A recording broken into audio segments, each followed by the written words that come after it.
Hola, ¿qué tal? Vamos a realizar un video sobre el cambio estructural, particularmente con la prueba de Chow y con la prueba QSUM. También de manera intermedia vamos a ver el modelo de variable dicotómica como un modelo más robusto que incluso la prueba de Chow. Todo esto con RStudio. Lo primero que deberíamos de hacer es traer los datos. Estos datos se encuentran en el capítulo 9 del Gujarati, econometría. Y es la relación entre ahorro e ingreso. Entonces, si se quiere en un primer momento, lo que se puede hacer es este capítulo 9.2. Lo vamos a ver en R, pero quisiera plantear el ejercicio de manera rápida en eViews. Ahí está, tenemos el ingreso y tenemos el ahorro. Lo selecciono apretando el control del teclado. Abrir como grupo y hago una gráfica. En este caso tiene mucho sentido que lo hagamos de manera dispersa, es decir, con la dispersión, scatter, y aquí la tenemos. A medida que el ingreso se incrementa en los Estados Unidos de 1970 a 1995, los ahorros o el ahorro también lo hace.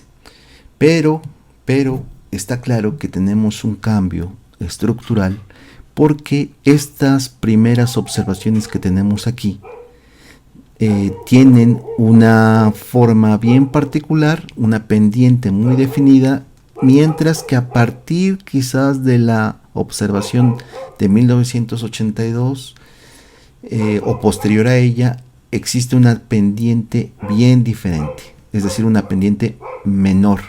Si yo le doy aquí para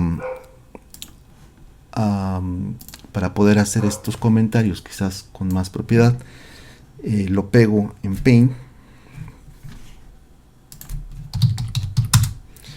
lo podemos observar mejor. Es decir, lo que estamos planteando es de que mientras aquí existe una línea de tendencia bien definida hasta el año 82 más o menos, por aquí, existe otra bien diferenciada para los demás datos. La pendiente, pero no solo la pendiente, sino también la ordenada al origen o el nivel es bien diferente. Si esto lo proyecto hasta acá, vean que el nivel o la ordenada al origen es de 160 o algo aproximado, mientras que la línea roja plantea un 40, alrededor de 40 unidades. Ahora bien, si además agregamos una pendiente para todos los datos o una línea para todos los datos, es probable que esta salga por aquí. Desde luego, esta última línea de regresión es bien diferente a la primera y a la segunda, a la roja y a la verde. Y de eso trata el cambio estructural. En este caso podemos evaluar si en el año 82 hay un cambio estructural tal y como se plantea aquí. Porque si se dan cuenta, en este caso en eViews, este punto es el año 82. También podría serlo el 83, el 84, porque podríamos alargar esta línea de regresión hasta este punto, hasta el 84. Así que pueden ser estos años 82, 83, 84 años de cambio estructural, entendiéndose por cambio estructural que cambia la pendiente y cambia también el nivel, o cambia al menos una de estas dos propiedades de la línea de regresión. Ahora bien, nos vamos ya con esta idea a el caso de R. Voy a borrar todo. Ahí está desde cero, aquí está el script. Y lo primero que hacemos es abrimos nuestros datos. Y al abrir estos datos, estoy cerrando esto. Al abrir estos datos,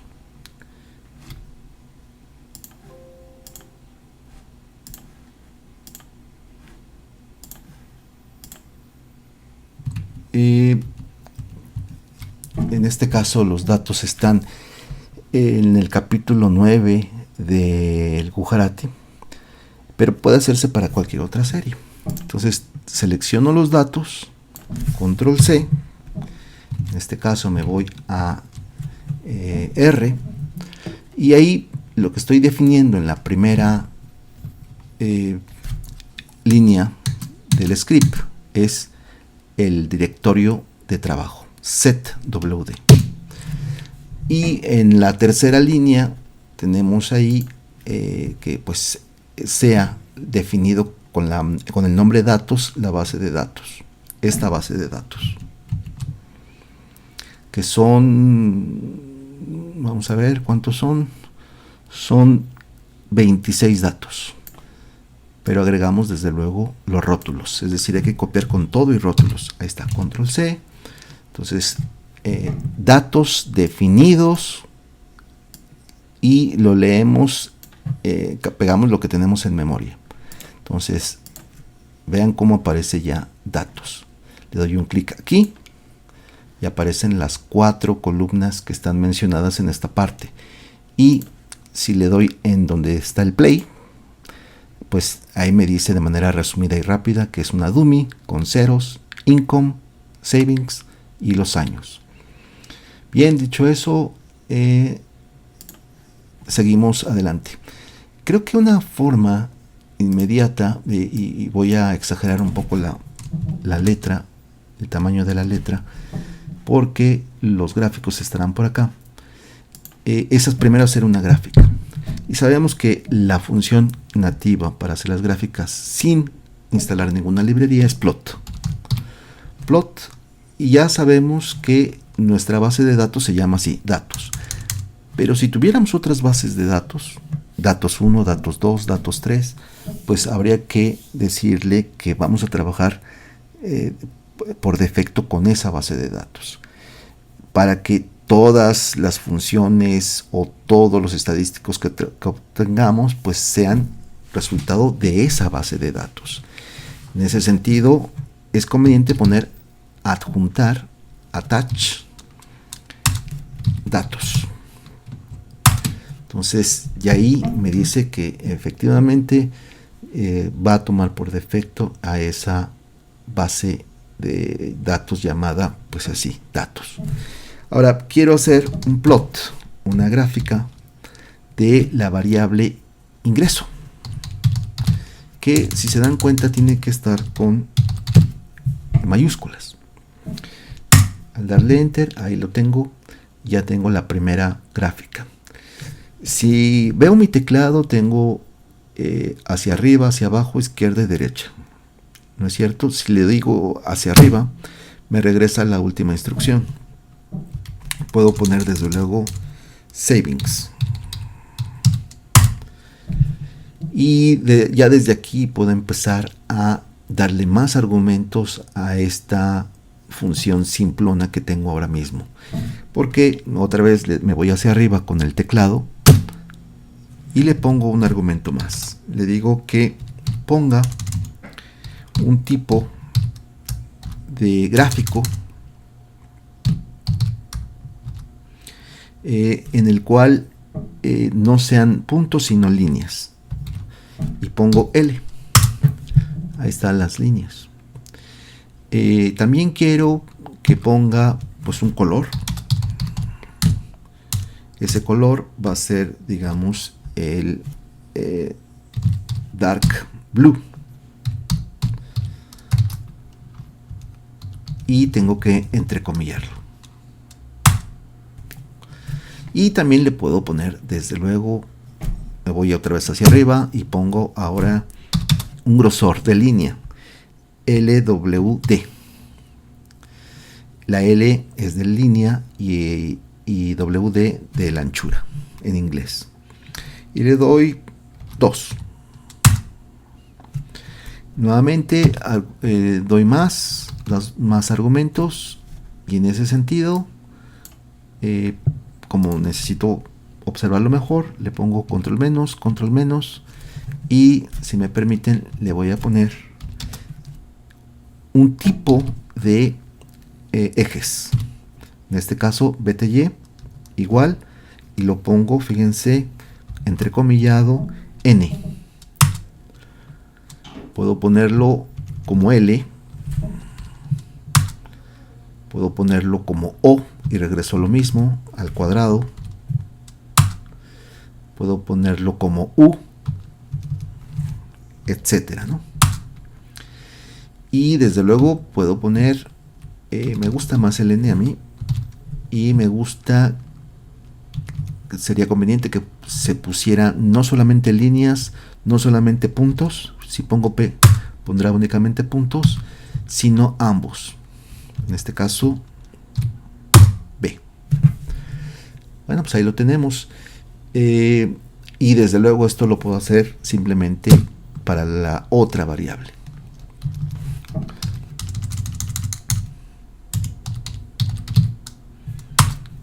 Ahí está.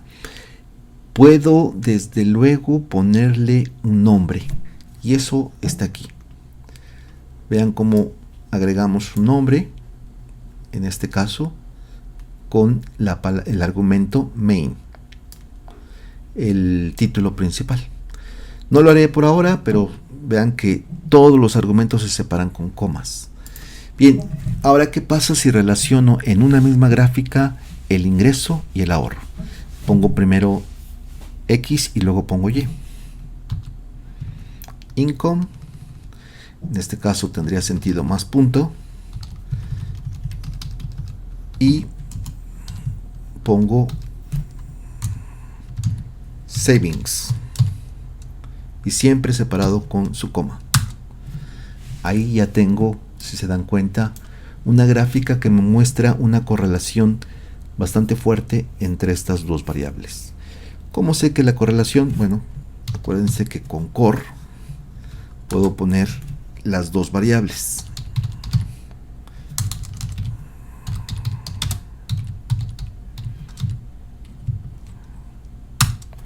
Y me da 87%. Interesante. Ahora, esta gráfica que teníamos, fíjense cómo doy 2 veces hacia arriba y ya obtengo las últimas 2 instrucciones que he dado. Podría ponerle, fíjense ustedes, un título. Ahora sí, lo voy a hacer. Agrego coma main igual y entre comillas y le pongo correlación, o vean ustedes,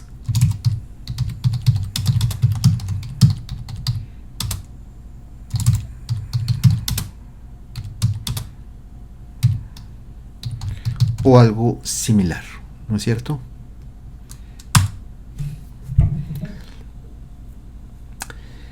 Bien, ahí ya tenemos esto, pero podemos mejorar bastante la forma de comprender esta gráfica, sobre todo para que nos dé información para ver cuál es el cambio estructural o el año donde está este cambio estructural. Y esto lo logramos con esta que está aquí abajo. Vean que se pone en la 22 la misma instrucción, pero luego se pone que en lugar de poner puntos ponga los años como etiquetas. Fíjense, puedo hacer la primera, no necesito estar ni aquí, ni sombrear todo o toda la línea, simplemente con que esté a esa altura puedo hacerlo. Ahí está, y me manda a la 23. En la 23 lo que le estamos ordenando es de que haga la gráfica de ingresos sobre ahorro, pero que las etiquetas las ponga como años, que el tamaño sea de 0.7, que la posición de esa etiqueta esté en el número 3, que el color de esa etiqueta sea en este caso un rojo oscuro, de tal forma que lo hacemos y ahí lo tenemos. Es claramente, ya lo comentábamos, el 82 o bien 83 los años en los que puede haber ese cambio estructural. Si lo extendemos sería hasta el 84 incluso. Bien, eso lo vamos a definir Esto es visualmente, pero lo vamos a definir matemáticamente con la prueba de Chow. Bien, más podemos desde luego presentar un gráfico conjunto de todo lo que hemos estado haciendo hasta ahora, en el sentido de respetando la función, su nombre, respetando que en este caso el eje de las X ahora son los años, que vean ustedes los años simplemente, si le doy a datos, vean que los años va del 70, 71, 72 y así hasta el 95. Bueno, tendrá una primera gráfica en un envase, si lo quieren ver así, en un recipiente. En este caso par se refiere a parámetros gráficos y row, ustedes saben que se refiere a filas, la F a figura, y en ese sentido múltiples figuras, en este caso en filas. La C está combinando columnas y filas, 2 columnas y 2 filas. Como van a ser 3 gráficas, en este caso se puede permitir uno hacerlo de ese modo. Ahora bien, no es la única forma de incorporar o integrar varias gráficas, pero esta es una que no necesita grandes librerías o incorporar grandes librerías para poderlo hacer. Hay una que se llama, creo que Patchwork, pero bueno, al margen de eso, así lo podemos hacer. Creamos un espacio con 2 columnas y 2 filas, o 2 filas y 2 columnas, porque siempre se lee de esa forma matricialmente, 2 filas y luego columnas, 2 filas, 2 columnas. Tendríamos 4 espacios, solamente vamos a utilizar 3. Ahora bien, lo hago de esta forma: 34, después viene la gráfica, vean ustedes, únicamente del ahorro, después vendría la gráfica únicamente del ingreso, y después vendría la gráfica de dispersión propiamente, como la hemos visto anteriormente. Ahí está. Y con los años, en el tema de cambio estructural, parece ser que 82, 83, 84 son los años en que pudo haber habido un cambio estructural. Bien, ¿por qué cerramos ahora con 1, 1? Porque de esa manera volvemos otra vez a tener gráficas que van a contemplar todo el espacio de la pantalla. Si no lo hiciéramos próximamente, si hiciéramos otra gráfica, únicamente nos daría en este espacio donde dice evolución del ahorro. En ese espacio únicamente tendríamos nuestra gráfica siguiente. Por eso es importante hacerlo de esa forma. Bien, vámonos con la primera ecuación. No está de más, ciertamente yo lo cerré, pero no está de más hacer una comparativa. En el caso de eViews, lo que tenemos es LS, savings, la constante y el ingreso. Y está claro que tenemos un 76% de ajuste del 100% de lo que debe de explicar el ingreso. Las variaciones de los ahorros explica 76. Vuelvo a repetir esto porque es importante. El cociente de correlación está significando que de 100 variaciones que tiene los ahorros, 76 variaciones las explica el ingreso. Y que el ingreso, al incrementarse en este caso en una unidad, en un dólar, porque son datos de los Estados Unidos de 1970 a 1995, si se incrementa en un dólar el ingreso, el ahorro crece en 3 centavos, casi en 4 centavos. Ahí está el 0.037. ¿Es estadísticamente significativo? Desde luego que sí, porque tiene un 8.89. Ese 76.72 de R cuadrado lo vamos a tener que ver en R. Bien, dicho eso, nos vamos otra vez acá. ¿Y cuál es la lógica de esto? Bueno, pues vamos a verlo. ¿Cuál es la lógica de esta función? Simplemente le estamos dando un nombre que podría ser cualquier otro. Podría ponerle ecuación 1. Y luego con alt y menos estamos definiendo ese objeto. Le estamos dando un nombre a ese objeto. Dicho eso, entonces ponemos la variable y, virgulilla, que es algo así como la el igual o en función de en este contexto, y luego el ingreso. Si tuviésemos otra variable, pues tendríamos que ponerle un más, y aquí tendría que estar la segunda variable explicativa. No es el caso. Pero eso, si tuviésemos 2 y x3, etcétera, etcétera, etcétera, ¿no? Si quisiéramos ponerle logaritmos, pues simplemente aquí le ponemos L o G, y ahí está. No es el caso, solamente tenemos una variable por ahora, lo dejamos así. Ahora, coma, data, datos, ¿no? La data es el argumento donde debe definirse cuál es la base de datos que estamos obteniendo. Podría omitirse porque está suponiéndose que estamos trabajando con una base de datos por defecto que se llama así, datos. Pero no está por demás el ponerle este nombre en data. Después hacemos que nos imprima un resumen en pantalla, un resumen de ese objeto llamado ecuación. Entonces puedo hacerlo de esta manera, pero creo que están de acuerdo conmigo que pudiera ponerlo y le pongo así, GGG. Ajá. Puedo escribir todo esto. Incluso ni necesito definirlo. Puedo escribirlo todo esto y le puedo poner directamente summary. Y pego, fíjense, pego en este caso la función LM. Como estoy abriendo dos paréntesis, tendría que cerrar uno aquí. Por eso es que ese rojo que está ahí, esa X en rojo que está aquí, me está diciendo que debería de cerrarlo, dado que abrí un paréntesis. Una vez que ya le doy hacia abajo, ya no me aparece eso. Cualquiera de las dos, ya sea la 75, que es una fusión de las 73 y 74, es válida para obtener el resultado. Haré en este caso la 74 y luego la 75. Ahí está. Vamos a achicar y vean, voy a hacer la 75 para que se vea que también pongo esto así, limpio, y le doy correr a la 75 y me da exactamente lo mismo. Vamos a verlo. Control menos, control menos, control menos, y lo que me está diciendo es que la relación entre las dos variables, ¿se acuerdan que nos daba un 76-72%? 76-72 en la R cuadrada. Vamos a ver, ahí está. 76-72, ahí está. Y me dice que en este caso el ingreso es, fíjense, de 4.61.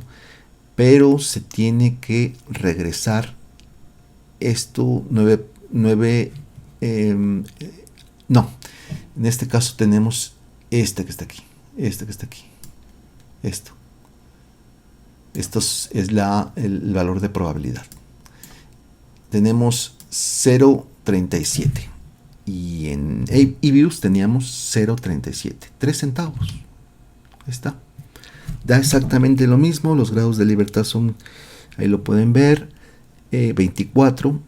Por tanto, si son alfa y beta intercepto y el 0.376 lo que estamos estimando, o el 6242 y el 0.37 lo que estamos estimando, o el alfa y el beta, o el beta 0 y el beta 1, como se quiera, tenemos dos estimadores estimados, valga la redundancia. Entonces, n menos k, donde k es el número de estimadores, nos da los grados de libertad. Por tanto, n tendría que ser 26. Bien, dicho eso, seguimos adelante. Vamos a evaluar entonces ahora el cambio estructural. Y lo hacemos de la siguiente forma. Vean que puedo separar con el script, o dentro del script lo puedo separar de esta manera. Puedo escribir con control shift R y le pongo un título.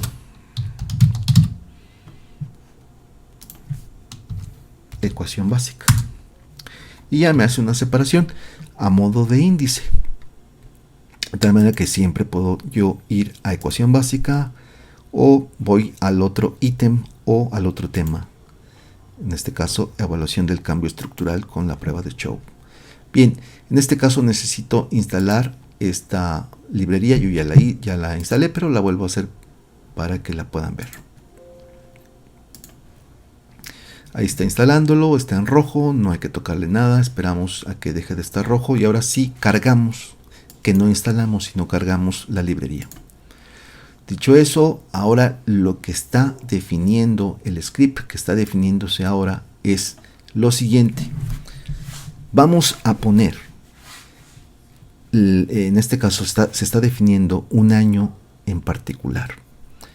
Y aquí cada autor de la librería pone, desde luego define cómo ha de ponerse las observaciones.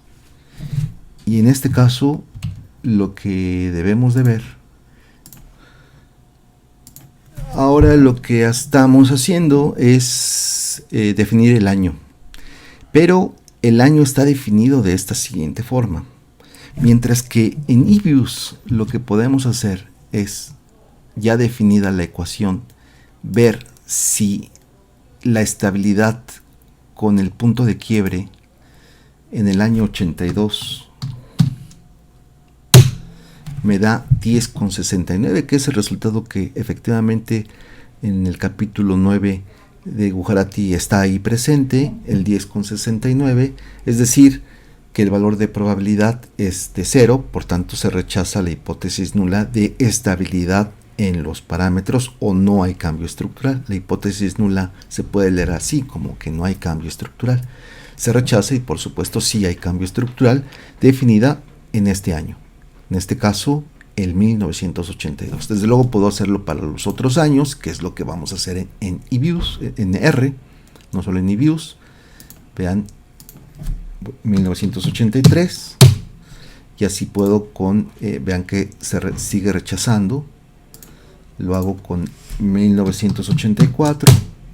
Se sigue rechazando. Es decir, sigue habiendo cambio estructural en ese año. 1985. Ya está cambiando un poco. 1986, 1987, 1988,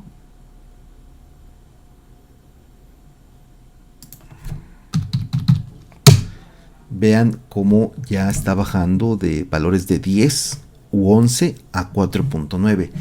Generalmente se toma como umbral en F calculado como F igual a 4. Si es mayor que 4, entonces se estaría rechazando la hipótesis nula.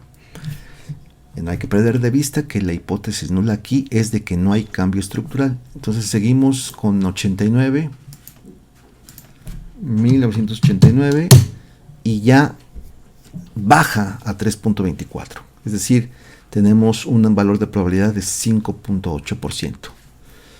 Sí, seguimos aceptando, pero estamos acercándonos a... bueno, hemos pasado de rechazar a aceptar, realmente. Si seguimos todavía más, estoy con el 90. Definitivamente tengo que super aceptar, si se me permite la expresión, porque la F estadística ha disminuido a 2.25. Detrás de esto, desde luego, hay toda una serie de... la relación, en este caso, déjenme mostrarles lo que hay detrás de todo esto. Y lo que hay detrás es que estamos relacionando 3 regresiones. Es decir, vamos a copiar aquí un poco para explicar lo que hay de fondo en la prueba de Chow. Copio esto, ahí está, y lo pego en Paint. Lo que está en el fondo es que tenemos una SRC para todo el periodo. Esto debe de entenderse en el sentido de que cualquier regresión es constituida por la sumatoria total de cuadrados igual a la sumatoria de explicados cuadrados más los residuales. Entonces esta tiene una SRC bien particular. Pero ¿qué sucede si obtengo dos periodos? ¿Qué sucede con eso? Es un poco la idea. Bueno, pues lo que va a suceder es de que el SRC que tengo o que tendré, SRC que tendré acá,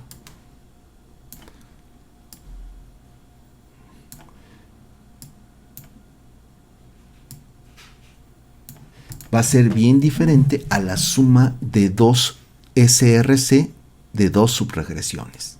Es decir, ¿qué pasa si yo tengo una primera regresión únicamente para los primeros 10, 12 datos hasta el año 82? Pues a lo mejor aquí la regresión la obtengo. Y esa sería mi SRC2. O SRC1. Esta es la SRC total, ¿no? Total. Ahí está. Y para los siguientes años, si este es el año 82, del 83 al 95, lo que obtengo es lo siguiente. Una línea de regresión más acostada. Y desde luego es SRC2. ¿Está?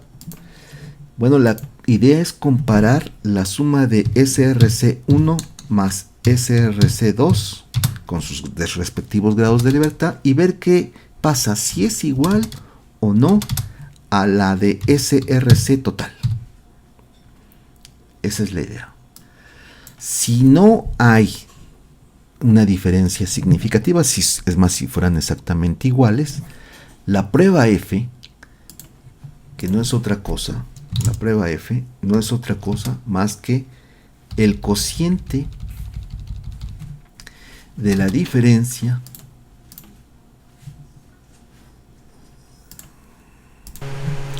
aquí tengo la fórmula de la F para no perderme, la copio si me lo permiten. Ahí está, nuevo, copio esta 874 ahí del libro del Bujarati y lo pego aquí.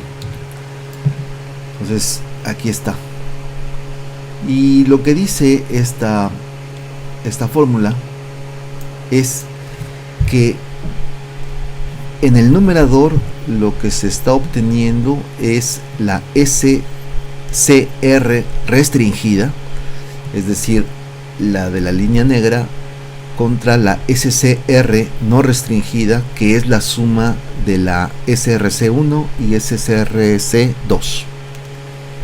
¿De acuerdo? Si estas fueran iguales, como lo planteábamos aquí, si fueran iguales, entonces el numerador sería 0. Si es 0, la F tendrá a 0 en esa medida. Pero en la medida en que son divergentes las dos, que son diferentes, entonces la F va a ser diferente de 0. Y en la medida en que sea o que tienda a sobrepasar el 4, independientemente de los grados particulares de libertad que existan, en esa medida vamos a tener que se va a rechazar la hipótesis nula de estabilidad estructural, es decir, estabilidad en los parámetros que está tratando de estimar la regresión. Entonces esa es un poco la idea. Bien, teniendo ya claro eso, entonces y viendo que Nibius, vamos otra vez acá, estamos teniendo este tipo de resultados, que en particular empieza a haber cambio estructural desde 1982, ¿Por qué? Porque la hipótesis nula se está rechazando, la hipótesis nula de que no hay cambio estructural. De hecho, aquí se plantea la hipótesis nula, no hay rompimiento. ¿Ok? Bueno, pues entonces volvemos con esta información ya a nuestro R, y ahora estamos definiendo precisamente el 1981, que debe de entenderse del siguiente modo. Está tomando los datos desde 1970 hasta 1995. Ahora bien, está tomando subperiodos. Quizás convenga que utilice este registro, ¿no? Todos estos puntos, toda esta información empiezan desde 1990. Es decir, 90, año 90, año 70. 1970 hasta el año 95. Y se supone que este es el año 82. Por tanto, tendría de 70 a 82 tantas observaciones y de 82 a 95 tantas observaciones. Pero está claro que se puede definir de esta siguiente forma también. De 1970 hasta 1981. Y luego en la otra, desde 1982 hasta 1995. Entonces, esto es lo que hace el autor de esta librería. Incluye en la primera muestra hasta el año 81. Tomando en cuenta entonces al 82 como el año del rompimiento o de cambio estructural. Y en ese sentido, si lo hacemos de esta manera, fíjense, una vez que ya instalamos la librería de cambio estructural, vean ustedes que está S de cambio estructural, C de change y la prueba. Está como dependiente ahorros, como independiente ingreso, los datos se toman de datos y el punto de quiebre se define por T1. T1 se ha predefinido en la instrucción 90. Y hay diferentes tipos de pruebas. Aquí está solamente la show. Ahorita podemos ver qué otros tipos hay. Pero vamos a ver, ya comentaba a la prueba de Kusum. Ok, le damos aquí correr. Y me dice que todavía no tengo el 90. Ahí está, ahora sí. Y tengo el 1069, que es precisamente el 1069 del año 62 que obteníamos con eViews. Vean el 1069 para el año 1982. Ahí está. Y en el libro, incluso, si me lo permiten, tengo el 1069. Ahí está. Entonces parece ser que todo va bien. Y ahora, desde luego, podríamos evaluarlo, que es lo ventajoso que tiene R. Podríamos evaluarlo para el 82. Ahí está. Para el 83. Tomando en cuenta de que hasta ahí llegaría de 1970 hasta el 81, en la 94 sería de 1970 hasta el 82, en la 95, en la línea 95, que estoy ahora mismo, sería de 1970 hasta el 83, ¿verdad? El punto de rompimiento sería el 84, vean, ahí se rechaza la hipótesis nula, hay cambio estructural. Cuando haya un valor de probabilidad mayor al 5%, ya no hay cambio estructural. Desde luego, puedo leerlo con este valor, que debe de ser para aceptar la hipótesis nula. Debe de ser, fíjense ustedes, menor a 4, y para rechazarla mayor a 4. Entonces, así es como debe de verse, ¿no? Entonces, esta es la idea que está detrás de todo esto. Bien, dicho eso, entonces seguimos. Pues podemos hacerlo así. Y como pueden ver, ya a partir del año 90, incluso del año 89. Si este es 88, acuérdense que el quiebre sería un año después. Pues ya a partir de eso se empieza a aceptar de que hay estabilidad, que no hay cambio estructural. No hay cambio estructural. Bien. Ahora lo que hacemos es ver el método de las variables dicotómicas. Cierto, el método de Shoup nos dice si hay o no cambio estructural para un año determinado. Pero el método de las variables dicotómicas nos dice si este cambio estructural se debe a un cambio dependiente, a un cambio de nivel o a las dos. ¿De acuerdo? Eso es lo que está detrás. Entonces, con la ecuación número 2, lo que planteamos es la introducción de una variable dicotómica. ¿Cómo se define esa variable dicotómica? Vamos a verlo. La variable dicotómica asume valores de 0 del 70 hasta el 81 y valores de 1 del 82 en adelante hasta el 95.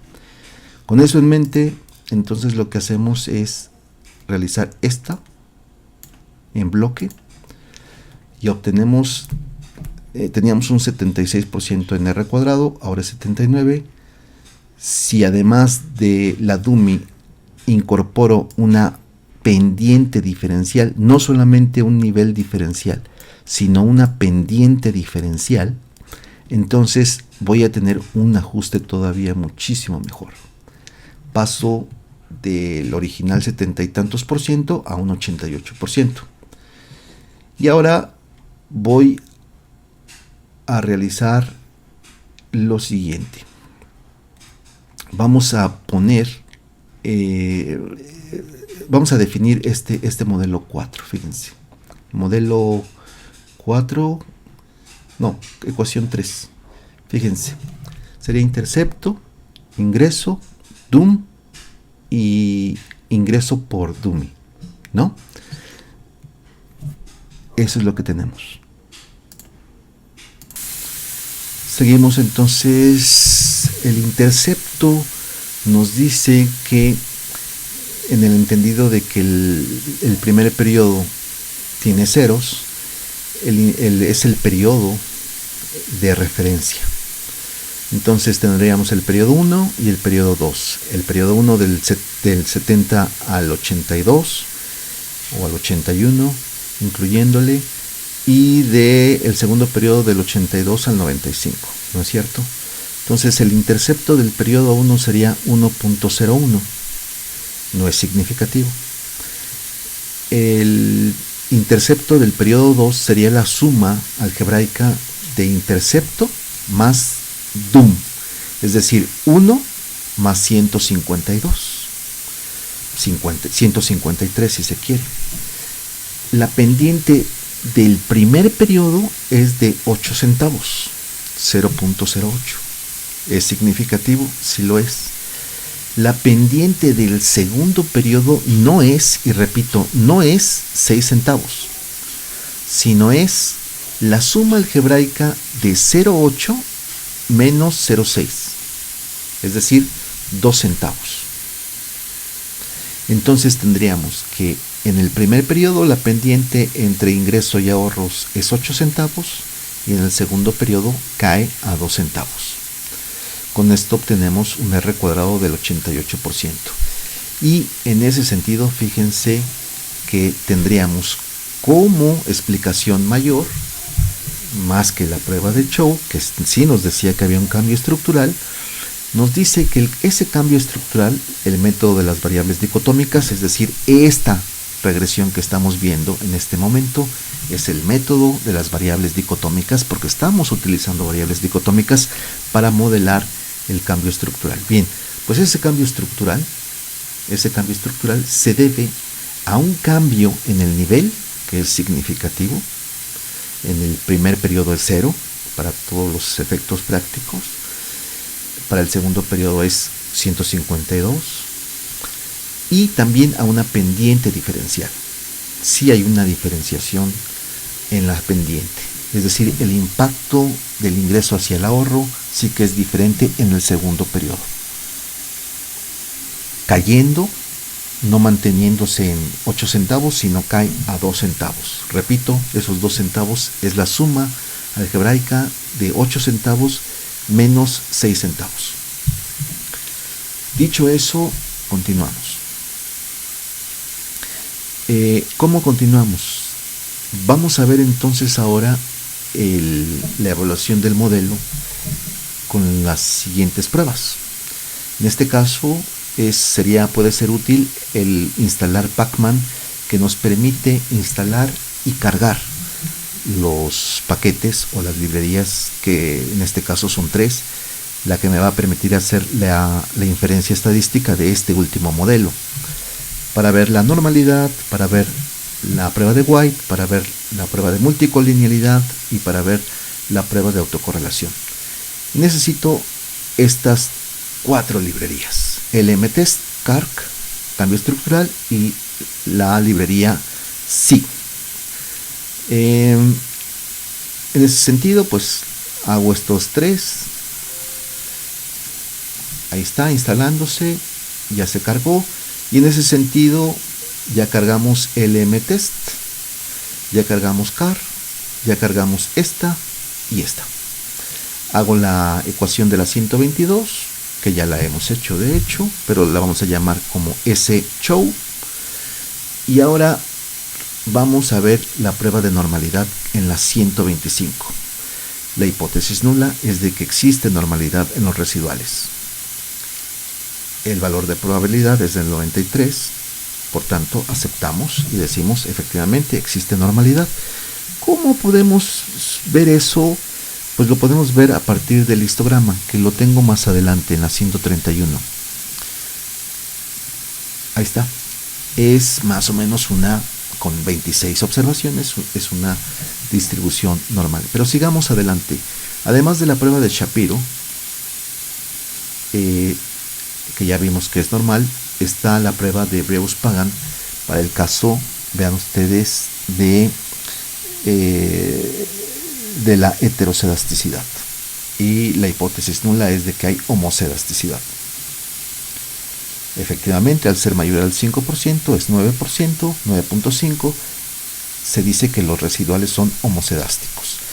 Vamos a ver si hay un problema de autocorrelación con la prueba de Durbin-Watson. Nuevamente, la hipótesis nula es de que, fíjense, de que existe no autocorrelación. No hay autocorrelación. Aceptamos de que no hay autocorrelación. Y luego vemos la prueba de factor de inflación de varianza, que es la prueba de multicolinealidad. Esto debería de estar entre 0 y 10, pero si se dan cuenta hay una variable que está en 49, con lo cual podría haber un problema de multicolinealidad en este caso, en este modelo. Debería de estar entre 0 y 10, y si es mayor de 10 ya hay un problema de multicolinealidad, pero eso será algo que posteriormente se vea. Bien, si queremos ver los residuales de este modelo, con la 130 podemos hacerlo. Ya hemos revisado cómo hacer un gráfico con plot. Vean que tiene ciertamente un comportamiento aleatorio, ¿de acuerdo? Podría ser mejor, pero sí lo tiene. Vemos el histograma, ya de hecho ya lo vimos, y si vemos un análisis descriptivo de los estadísticos principales de estos residuales, pues podemos ver que la media efectivamente es 0, el tamaño es 26, que la curtosis o el apuntamiento es 0.39, debería de ser 3, y que la simetría es positiva. ¿Por qué es positiva? Porque estas barras se extienden con respecto al 0 hasta 60 por la derecha, y por la izquierda se extienden hasta menos 40. Efectivamente se extienden más hacia la derecha, y por tanto hay una simetría positiva leve, porque esto debería de ser cercano a 0, y lo es. Ahora vamos a ver en la última fase la evaluación, fíjense, de el cambio estructural, pero ahora lo vamos a ver de una manera que vamos a revisar la prueba de Kusum, que también es una prueba de estabilidad. Bien, ya tenemos instalado, pero en este caso la vuelvo a cargar y directamente aplico, fíjense, la prueba de BP Show, punto de rompimiento, y hago un resumen. ¿Qué es lo que nos dice ese resumen? Que podría haber puntos de quiebre en la observación 15, entiéndase por observación 15, y ahorita lo pongo con datos. La observación 15 es la del 1984. Si tuviese dos puntos de quiebre, sería la observación 16, es decir, el 85 y la 23, 92. Si tuviese 4 puntos de, en este caso de quiebre, sería la observación 11, 14, 18 y 23. Bien, sigamos adelante. ¿Y cómo sé que podrían ser 1, 2, 3 o 4 los puntos de quiebre? Por el valor del BIC. Mientras el BIC sea menor, ese modelo se ajusta muchísimo mejor. Y donde hay un ajuste muchísimo mejor es en el 247, si no mal veo. Es decir, asociado a 4 puntos de quiebre. ¿Y cuáles son esos 4 puntos de quiebre? Aquí los tenemos. Serían 11, 14, 18 y 23. Observaciones 11, 14, 18 y 23 asociadas nuevamente al año 80, 80, 83, 87 y por último 92. Esos serían los puntos de quiebre. Si nosotros observamos nuevamente nuestra gráfica, en este caso la gráfica de, ¿se acuerdan que teníamos? Estoy en la línea número 150, ok, pero si vemos la gráfica que teníamos por aquí, estas puede ser útil. Tengo un punto de quiebre del 80 y del, habíamos visto, aquí los tengo de hecho guardados, el 11, 14, 18 y 23. 11, 80, 14, 83. Vean cómo cambia, baja, es decir, sube, después baja, vuelve a subir, es decir, el 84 sería otro punto de quiebre. Y luego, según esto, también tengo el año 23, 18 y 23. El 18, 87, aquí está, y 23 es 92, es decir, este que está aquí. Entonces tendría esto, esto, esto, esto y esto. Bueno, ok, pues ahí se podría ver de esa forma y podríamos llegar a un ajuste mucho mejor con estos 4 puntos de quiebre. Por tanto, podría definir hasta 5 periodos. Pero bueno, son muy pocos grados de libertad los que nos quedarían con 26 observaciones, así que no lo voy a hacer. Pero regresemos a la 150, habíamos dicho por ahí. Y fíjense, está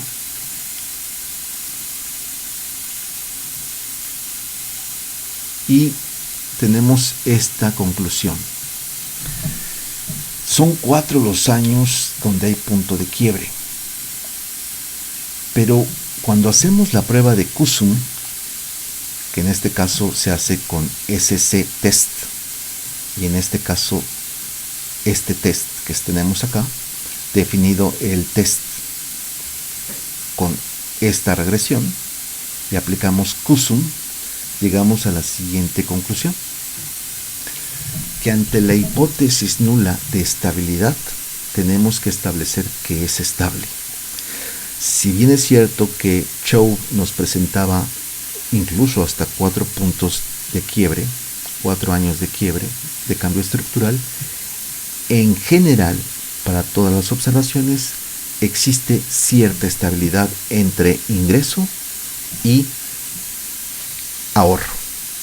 Ante la hipótesis nula, pues, de estabilidad entre las dos variables, tiene que aceptarse esta, porque el valor de probabilidad es del 37%.